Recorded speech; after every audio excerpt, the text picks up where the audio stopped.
আজিৰ এই ভিডিঅ'টোত আমি আলোচনা কৰিম মোষ্ট 20 ইম্পৰ্টেণ্ট জিকে কুৱেশ্যন। প্ৰথম কুৱেশ্যনটো হ'ব নামঘোষা কোনে ৰচনা কৰিছিল? ইয়াৰ উত্তৰ হ'ব মাধৱদেৱে আৰু নামঘোষাক হেজাৰী ঘোষা বুলিও জনা যায়। 2 নম্বৰ কুৱেশ্যন শৰাইঘাটৰ যুদ্ধ কিমান চনত হৈছিল? আৰু ইয়াৰ উত্তৰ হ'ব 1671 চনত। এই যুদ্ধ আহোম আৰু মোগলৰ মাজত হৈছিল। 3 নম্বৰ কুৱেশ্যন অসমত বৰ্তমান জিলা কিমানখন আছে? ইয়াৰ উত্তৰ হ'ব 35খন। ইয়াৰ পিছৰ 4 নম্বৰ কুৱেশ্যনটো হ'ল অসমত বৰ্তমান কিমানখন ৰাষ্ট্ৰীয় উদ্যান আছে? ইয়াৰে শুদ্ধ উত্তৰ হ'ব 7খন। ইয়াৰ পিছৰ কুৱেশ্যনটো হ'ল প্ৰথম অসমীয়া কথা ছবিখনৰ নাম কি?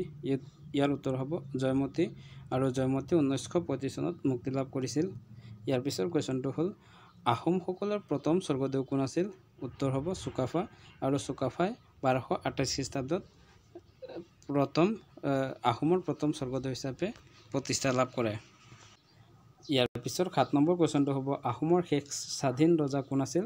আৰু ইয়াৰ উত্তৰ হ'ব চন্দ্ৰকান্ত সিংহ। এতিয়া আপোনালোকে কমেণ্ট কৰি জনাব আহোমৰ শেষ ৰজা কোন আছিল?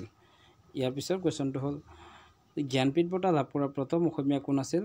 আৰু ইয়াৰ উত্তৰ হ'ব মৃত্যুঞ্জয় উপন্যাসৰ বাবে 1979 চনত ডক্টৰ বীৰেন্দ্ৰ কুমাৰ ভট্টাচাৰ্যই প্ৰথম অসমীয়া হিচাপে জ্ঞানপীঠ বঁটা লাভ কৰে। ইয়াৰ পিছত 9 নম্বৰ কুৱেশ্যন হ'ল অসম সাহিত্য সভাৰ প্ৰথম সভাপতি কোন আছিল?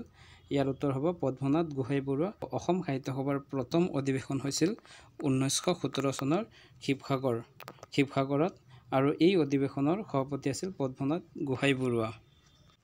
ইয়াৰ পিছৰ কুৱেশ্যনটো হ'ল কোনজন আহোম স্বৰ্গদেউৰ দিনত প্ৰথম মোৱামৰীয়া বিদ্ৰোহ সংগঠিত হৈছিল? স্বৰ্গদেউ লক্ষ্মীসিংহৰ দিনত প্ৰথম মোৱামৰীয়া বিদ্ৰোহ সংগঠিত হৈছিল। ইয়াৰ পিছৰ কুৱেশ্যনটো হ'ল কিমান চনত শ্বিলঙৰ পৰা অসমৰ ৰাজধানী দিছপুৰলৈ স্থানান্তৰিত কৰা হৈছিল?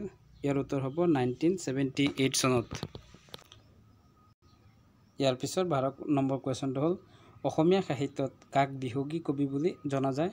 উত্তৰ হ'ব ৰঘুনাথ চৌধুৰীক। ইয়াৰ পিছত 13 নম্বৰ কুৱেশ্যনটো হ'ল কোচ ৰাজবংশৰ প্ৰতিষ্ঠাপক কোন আছিল? উত্তৰ হ'ব বিশ্বসিংহ। এতিয়া আপোনালোকে কমেণ্ট কৰি জনাব কোচ ৰাজবংশৰ শেষ শাসকগৰাকী কোন আছিল?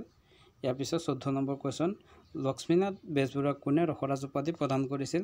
ইয়াৰ উত্তৰ হ'ব অসম সাহিত্য সভাই 1931 চনত। 15 নম্বৰ কুৱেশ্যনটো হ'ল লতাকটা ৰণ কোনজন আহোম ৰজাৰ দিনত হৈছিল? উত্তৰ হ'ব ৰাজেশ্বৰ সিংহৰ দিনত 1768 চনত। 16 নম্বৰ কুৱেশ্যন আহোম আৰু মোগলৰ শেষ ৰণখনৰ নাম কি আছিল? ইয়াৰ উত্তৰ হ'ব ইটাখুলিৰ ৰণ আৰু এই ৰণ 1681 চনত হৈছিল। ইয়াৰ পিছৰ কুৱেশ্যনটো হ'ল ডিগবৈ তেল শোধনাগাৰটো কিমান চনত স্থাপন কৰা হৈছিল? ইয়াৰ উত্তৰ হ'ব 1901 চনত। 18 নম্বৰ কুৱেশ্যন কাৰেংঘৰ কোনে নিৰ্মাণ কৰিছিল? ইয়াৰ উত্তৰ হ'ব প্ৰমত্ত সিংহই আৰু কাৰেংঘৰ পুনৰ নিৰ্মাণ কৰিছিল ৰাজেশ্বৰ সিংহই। ইয়াৰ পিছত 19 নম্বৰ কুৱেশ্যনটো হ'ল অসমৰ নেপোলিয়ন বুলি কাক জনা যায়?